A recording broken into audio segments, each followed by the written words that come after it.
देखें ये कुत्ता जो है खोल रहा है छोटे कुत्ते को। जल्दी करो खोलो इसको, ओए खोल दो इसको। परेशान हो जी, बुंड मारी पई बेचारी दी गर्मी दे विच। जा दौड़ जा भैन चोदा, जा दौड़ जा घूसिया, खुल गया घूसा। किहड़े पट्ठे खिंचे गए? कितना पता चलता पट्ठे खिंचे गए? एक साइड नु पिया था। हाँ गिर रही है ओए होए होए भाई, कोई बीमारी हो गई ना बकरियां नु नगर तेरी भैन नु तेरी नु बीमारी हो गई कोई। और केड़ी दे पट्टे खिंचे गए? ये देखिए जी डॉक्टर हैं, ये डॉक्टर साहब हैं, ये डॉक्टर साहब बकरी का इलाज। ਇਹਦਾ क्या मसला है बताएं आप? पिछली रहता है तो उर्दू में बात आए, उर्दू में क्या मसला है आपकी बकरी को, क्या हुआ? आपने डॉक्टर को फोन किया, आज को क्या करेगा आगे? वो टीका लगाएगा। किधर? बकरे थे और कहाँ वुंड पे लगाएगा? तो क्या करेगा फिर? टीका किस चीज का लगाएगा? टीका मेथी पका। मेथी पकाए? नहीं मेथी पकानी मेथी दा मेथी दा तो फलक शेर पकाएगा कूसिया मेथी का। अच्छा ए बकरी ठीक है, ए बकरी के वो है, इसका क्या मसला है? ये फारग है, इसको तुमको छुरी फेरनी पड़ेगी। नहीं टीका लगाएगा डॉक्टर। टीका पहन चो केड़ा टीका ला के केड़ा जंग जो दौड़ पैना है। आप क्या कहते हैं, दौड़ पड़ेगी? अभी आप और क्या काम करेंगे? अभी आपका आज क्या काम है इधर इस गर्मी में? और माँ के मजा छड़ांगे उर्दू में। और पापा पट्ठे पहने और मजा छड़ांगा मैं। के देते? हाँ फिर क्या करेंगे? फिर उसको पानी। चलो काम करो, बकवास कम करो, चलो जल्दी करो। ओ टेढ़ी जा रही है पैंचो पतंग की तरह, पतंग पैंचो कन्ने खा रही होंगी है।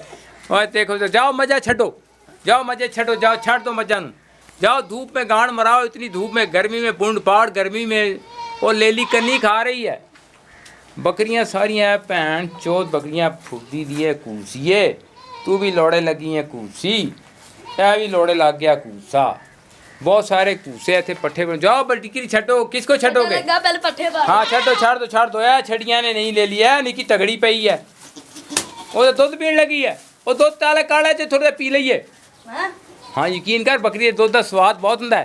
जा कूसिया कप लिया अंदरों, जा कप लिया। ओ कूसिया छेती कर, अंदर कप पे अंदर वाड़ दे, वाड़ दे। ओ निकल गया, ओ निकल गया, निकल गया। ओ फड़ भैन चौध नूं, छेती कर अंदर वाड़े दे। अने ऐसी थोड़ी अपने कप लेके अंदर जा, अंदर कप ले, अंदर कप लेके आ, बकरी का दूध पिए। इसका दूध ताज़ा ऐसा होता है कि इसको पीने के बाद कॉफ़ी चॉकलेट सब जाके भूल जाएंगे। आज तेरे इस मोरी चो देखिए हवा आ रही, और इस मोरी चो देखिए तो पिंड के लोगों की बुंडा नज़र आ रही। ओ अंदर भैन चौध परले सारी गाड़ी बुंडा चेक करिए मेरी। लिया कप लिया भाई, बकरी दुध काट, छेटी काट। कान फाड़ा? ए तो कान फाड़ लिया, लो जी मैं कान फाड़ लिया। हेलो जी बराबर दरदारी कह रहा है, मैं दुध कटांगा। देखी दुध गली की बुंड ना मार दी। हेलो जी, हाँ आज ताज़ा दुध बकरी का पीवांगा तो जान बनावांगा ते जावांगा पेंड डालिया नूं। हाय पेंड डाले फुर्ती थोड़ी ताई दी ते खोए दी मलाई दी। दे आज बकरी का दुध पिला के मैनू। ओए नहीं तू रहन दे, आज मैं पीना भूल दी दिया। बस मुक गया, और किन्ने कटेगा पैन हैगा? बस हो गया। ਉਹ ਨਾ ਨਿਚੋੜ ਦੇ ਸਕੋੜ ਦਿੱਤੀ ਹੈ ਥੱਲੇ ਬਿਲਕੁਲ ਭੂਸਿਆ ਹੈਗਾ। ਉਹ ਥੱਲੇ ਨਾ ਢੋਲ, ਉਹ ਥੱਲੇ ਉਹ ਕੰਜਰਾ। लो जी ले आओ, दे दो।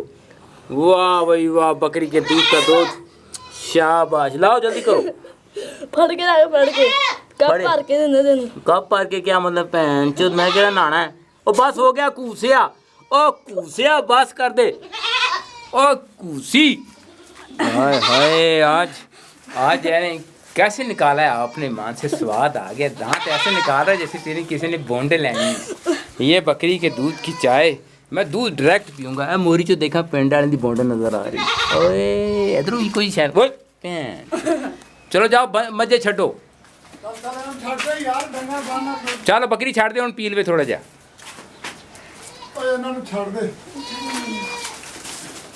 इधर देखो।